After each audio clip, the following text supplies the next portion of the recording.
기도합니다. 아멘. 예, 오늘은 웨스트민스터 소요리 문답 21번째 문답을 볼 텐데요. 21번째 질문과 답변은 이렇습니다. 하나님이 선택하신 자들의 구속자가 누구십니까? 하나님이 선택하신 자들의 구속자가 누구십니까? 우리가 잘 아는 예수 그리스도죠. 근데 예수 그리스도를 우리가 어떻게 알고 있어야 되는가 본다면, 하나님이 선택하신 자들의 유일한 구속자는 주 예수 그리스도이십니다. 그분은 영원하신 하나님의 아들로서 사람이 되셨고, 그렇게 계셨고, 계속해서 그렇게 계십니다. 두 가지 구별되는 성품인 신성과 인성을 입으시고 거하셨으며 영원히 한 위격을 갖고 계십니다. 이렇게 21번째 질문과 답변이 이렇습니다.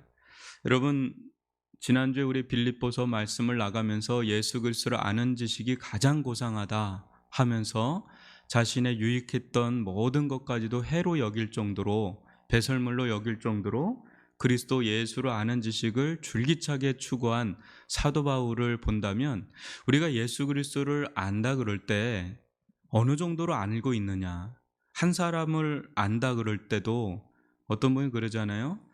결혼했는데 우리 남편 아내를 10년이 지났는데 다 모르겠다. 아직도 모르겠다. 사람도 다 알기가 어려운데 심지어는 나도 잘 모르잖아요. 그렇게 오랫동안 사는데도 내가 나를 잘 모를 때가 있는데, 우리가 예수 그리스도를 알아간다 그럴 때는 끝이 없죠. 그러니까 이 예수 그리스도를 어떻게 알아가느냐, 그건 매우 중요합니다. 근데 이 말씀에서 보면 하나님이 선택하신 자들의 유일한 구속자는 이제 구속자로서 알고 있어야 되고요. 또 하나님의 아들로서 알게 되고요. 그리고 신성과 인성을 갖고 있는 영원한 한 인격을 가진 그런 분으로 알고 있다는, 분으로 아는 것. 이것이 아주 가장 기초적인 부분이에요. 소요리 문답이잖아요. 대요리 문답도 아니고 소요리 문답입니다. 어린아이들에게 가르치는 거예요.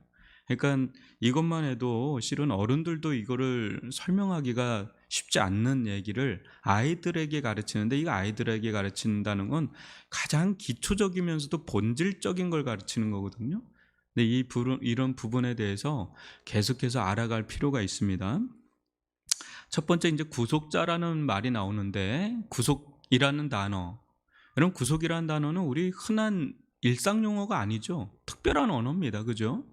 근데 구속이라는 단어에는 종이 된 자나 포로로 끌려간 자를 산다는, 이렇게 산다는 의미예요. 이렇게 값을 지불하고 산다는 의미가 있습니다. 첫 번째 언약, 이 아담 언약입니다. 아담 언약을 어김으로 인해 인류에게 들어온 죄, 죽음, 사탄의 종이 되었던 것으로부터 구해서 소유하는 것을 뜻합니다.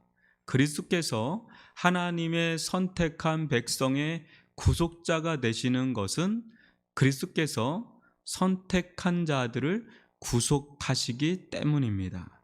저를 한번 보시면, 여러분, 성경을 읽다 보면 속전이라는 말이 나오죠. 이게 값을 지불하고 사는 거예요. 그러니까 노예, 종, 지금은 이제 노예 개념, 종 개념이 이게 없어서 우리에게 이게 피부로 확 다가오지 않지만, 지금도 이런 유해 형상은 늘 있어요. 돈을 어느 정도 지불하면 거의 그 돈에 대한 대가를 치러야 되죠. 일종의 소유권이 있어요. 지금도. 여러분이 어떤 회사에 들어간다면 회사에 어떤 돈을 받을 겁니다. 그죠? 그러면 당신은 9시부터 6시까지 일해야 돼 하면 그거에 대해서 자기는 지켜야 되는 거죠. 그 일종의 소유권이 그 사람에게 있는 거죠. 지금 옛날같이 그런 정도는 아니지만 지금도 그런 비슷한 류는 계속해서 있단 말이죠. 그러니까 이 돈을 지불해서 산다라는 개념에서 구속이란 말은 그런 언어입니다. 종, 노예, 그런 되었던 자들을 사가지고 소유로 삼는다는 거죠. 여러분, 종의 개념이 지금은 없다 그러지만 여전히 종의 개념이 있어요. 우리 중독이라는 말 하죠. 중독. 못 빠져나옵니다. 종이 되는 거예요. 그게 자유를 잃어버리는 거죠. 내가 기뻐서 중독이 된 것 같은데 거기서 당신 빠져나와 봐. 그러니까 자유는 뭐예요? 내가 하고 싶은 걸 하고 하지 않으려면 안 할 수 있는 게 자유예요. 근데 만약에 여러분이 담배 중독이 됐다 그러면 담배를 내가 피워야지 하면 피우고 나 이제 피지 말아야지 하면 피지 않을 수 있어야 그게 자유예요. 그런데 중독은 뭐예요? 내가 피울 땐 피우는데 내가 이제 하지 말아야지 하는데 하지 말아야지가 안 되는 게 중독이에요. 게임도 마찬가지. 내가 게임을 해야지 하면 게임하는 거고 나는 언제든지 난 지금 게임 안 해 하면 안 할 수 있어야 되는데 못 하는 거예요. 그게 중독이에요. 쇼핑 중독이 됐던 알코올 중독이 됐던 우리는 그걸 중독이라고 표현하지만 그게 종이에요. 사람의 종이 될 수 있어요. 사람에 대해서도 자유해야 되잖아요. 근데 어떤 사람은 그 관계에 매여 있어요. 그래서 그 관계에서 자유를 못 누리는 거죠. 사람에게 눈치를 보게 되고 그 사람과 끊어지면 큰일 날 것 같고 두렵고 불안하고 매이는 거죠. 데이트 폭력이 그런 데서 나오는 거죠. 언제든지 그런 관계, 건강하지 않은 관계면 난 끊어버릴 수 있어야 되는데 못 끊는 거죠. 뭔가 매여 있는 게 있어요. 그러니까 지금도 종의 개념이 있죠. 근데 우리는 가장 큰 종의 영역이 뭐예요? 죄의 종이에요. 내가 죄를 짓는 건 내 자유라고 할 수 있어요. 근데 내가 죄를 안 짓는 것도 내가 자유롭게 해야 되는데 죄를 안 짓지를 못하는 거죠. 그 죄의 종노릇 한다는 거예요. 그게. 또 우리는 사망의 종이죠. 사망에서 자유로울 수가 없어요. 사탄의 종이에요. 문화를 통해서 여러 가지를 통해서 들어오는 사탄의 계계 속에 우리는 그냥 종노릇 할 때가 왕왕 있어요. 근데 그런 데서 예수님께서 값을 지불하고 우리를 꺼집어내죠. 죄의 종이 아니라 은혜의 종으로, 사탄의 종이 아니라 예수의 종으로, 죽음의 종이 아니라 생명의 종으로. 이게 진짜 자유죠. 이게 진짜 자유죠. 이게 비참함에서 우리를 건져내시니까, 생명으로 건져내시니까, 은혜 가운데 건져내시니까, 참된 주가 되신 예수께로 건져내시니까 이게 진짜 자유죠. 예수께서는 그런 구속자가 되신다. 근데 이렇게 구속한다 할 때 우리는 거저 은혜지만 그분은 엄청난 대가 지불을 한 거죠. 하나님의 값을 지불한다 그러죠. 하나님의 값을 지불해서 우리를 사셨다고 그럽니다.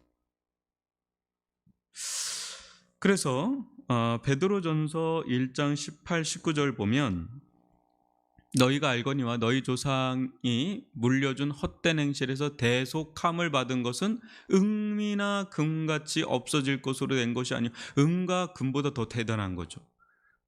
은이나 금이 왜 가치가 있어요? 영원할 정도의 그 영속성이 있으니까 그 가치가 있는 거거든요. 사라지지 않으니까. 근데 은이나 금도 없어질 거예요. 그런데 그보다 더 귀하다는 거죠. 없어질 게 아니라 영원하니까. 그 뭐예요? 오직 흠없고 점없는 어린 양 같은 그리스도의 보배로운 피로 된 것이로. 엄청난 값이죠. 여러분, 금과 은보다 사람의 생명이 더 중요해요? 금과 은이 더 중요해요? 요즘에는 뭐 사람 목숨 파리값도 안 된다 이런 말도 하고 그러는데 여러분 비교할 수 없죠. 사람의 그 존엄성을 어찌 금과 은이 대체할 수 있겠습니까? 근데 사람의 피도 이렇게 생명도 이렇게 존귀하거늘, 그죠? 예수 그리스도의 보배로운 피, 흠도 점도 없잖아요. 우리는 흠과 점이 너무 많은 이들인데 흠도 점도 없는 하나님의 아들, 하나님이시잖아요. 그 하나님의 피, 하나님의 아들의 그 피, 그걸로 우리를 사셨다면 여러분 우리 가격이 얼마일까요? 선수들 트레이드를 하잖아요. 뭐 1,000억대다, 뭐 어마어마한 천문학적인 숫자죠. 그거하고도 비교할 수 없죠. 우리의 그 존엄성은 그거하고도 비교할 수 없습니다. 예수님께서 자신의 값을 치를 정도로 우리를 그렇게 존귀하게 여기셨다. 성전 미문에 앉아있는 거론뱅이 그 자를 위해서도 예수님은 당신의 고귀한 생명값을 치르셨다는 거죠. 인간이기 때문에 존엄한 인간이라고 본 게, 존귀한 인간이라고 본 거죠. 그러니까 진짜 기독교 신앙이 들어가면 진짜 인간을 존귀하게 여기는 그런 문화가 자리 잡힙니다. 하대하거나 함부로 여기거나 업신 여기거나 이런 게 아니란 말이죠. 정말 존귀한 존재다. 이게 자리 잡힌단 말이죠. 또 베드로전서 2장 5절과 6절 보면 하나님은 한 분이시요 또 하나님과 사람 사이의 중보자도 한 분이시니 곧 사람이신 그리스도 예수라. 그가 모든 사람을 위하여 자기를 대속물로 주셨으니 기약이 이르러 주신 증거니라. 대속물로 주셨어요. 자기를 대속물로, 대속할 수 있는, 대신해서 구속해 줄 수 있는 그런 대속 제물로 자신을 주셨다. 구약에 보면 양이나 염소나 소와 같이 그게 대속물이거든요. 그 값을 대신 치러주는 거죠. 인간 대신에 그 자리에서 값을 치러주는, 그와 같이 예수님도 그와 같은 자리에 있어 우리를 진정으로 구원하셨다. 그러니까 예수님은 구속자라는 거, 정말 놀라운 거죠. 근데 이 예수님은 어떤 분이시냐? 이 예수님은 어떤 분이시냐? 하나님이시면서 동시에 인간이시다. 근데 먼저는 인간이시다. 완전한 인간이시고 완전한 하나님이시다. 한번 보시면 그리스도께서는 성부가 정하신 구속의 사역을 위해서 사람이 되셨습니다. 그분은 선택한 백성을 위해 고난의 죽음을 당하셔야 하므로 사람의 몸을 입으셔야 했습니다. 여기까지 이렇게 보시면 우리가 아는 예수님은 여러분도 잘 아시는 것처럼 많은 사람들이 예수님은 인간이다라는 거에 대해서 어렵지 않게 받아들여요. 그래서 이 부분에 대해서는 그렇게 거부 반응을 일으키지 않습니다. 근데 예수님이 하나님이시다라는 부분에 대해서 오히려 오늘날 시대는 더 눈을 떠야 되죠. 근데 예전에는 예수님의 인성보다 신성을 더 강조하는, 거기에 더 방점을 찍는 사람들이 있었어요. 이게 균형이 있어야 되는데 너무 한쪽으로 치우쳐진 거예요. 여튼 간에 예수님은 하나님의 아들이시면서 동시에 인간이시다. 그래서 요한복음 1장 14절 보면 말씀이 육신이 되어 우리 가운데 거하심에 우리가 그의 영광을 보니 아버지의 독생자의 영광이요 은혜와 진리가 충만하더라. 말씀이 육신이 되어, 말씀은 곧 하나님인데 이 하나님, 곧 말씀이 육신이 되어서 우리 가운데 거하시는 그분이 바로 예수 그리스도고, 그의 영광을 보니 아버지의 독생자의 영광이 은혜와 진리가 충만. 이게 두 개가 공존하죠. 완전한 인간이면서 또 완전한 하나님이신 이 두 속성이 공존하는 분이 바로 예수 그리스도이시다. 그래서 히브리서 9장 22절도 율법을 따라 거의 모든 물건이 피로써 정결하게 되나니 피 흘림이 없은즉 사함이 없느니라. 완전한 하나님이시기만 한다면 피 흘림이 없겠죠. 하나님은 영이시니까. 근데 예수님은 육체를 입은 하나님이시다. 그래서 피 흘림이 있다라는 거죠. 그분의 피 흘림으로 말미암아 완전한 제사함, 영원한 제사함이 이루어졌다라는 거예요. 그리고 히브리서 2장 17절도 보시면 그러므로 그가 범사의 형제들과 같이 되심이 마땅하도다 그러죠. 똑같이 됐다는 거 우리가. 그러니까 육신을 입고 오신 예수님에 대해서 성경은 많은 부분 얘기하고 그 중에 가장 하이라이트가 동정녀 마리아에게 태어났다는 거 아니겠습니까? 그래서 이런 부분을 통해서 예수님은 하나님이시면서 인간이시기 때문에 하나님과 인간을 이어줄 수 있는 유일한 중보자가 되는 게 성립이 되는 겁니다. 그래서 히브리서 7장 24, 25절을 보면 예수는 영원히 계심으로 그 제사장 직분도 갈리지 아니하느니라. 여러분, 구약의 제사장은 자기가 살다가 죽으면 또 다른 제사장이 이걸 이어받고 하는데, 예수님은 어때요? 영원히 계시기 때문에 그 제사장 직분이 갈리지가 않고 영원히 이어지는 거예요. 그러므로 자기를 힘입어 하나님께 나아가는 자들을 온전히 구원하실 수 있으니 이는 그가 항상 살아계셔서 그를 위하여 간구하심이라.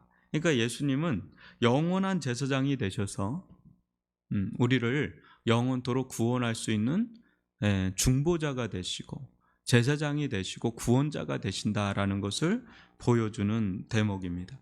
그래서 예수님을 우리가 안다 그럴 때 예수님은 첫 번째 구속자이시다라고 여러분이 아시길 바라고, 또 하나는 예수는 완전한 인간이시면서 완전한 하나님이시다. 그것을 전문적으로 예수님은 완전한 인성, 완전한 신성, 이것을 소유한 분으로서 하나님과 인간을 이어줄 수 있는 유일한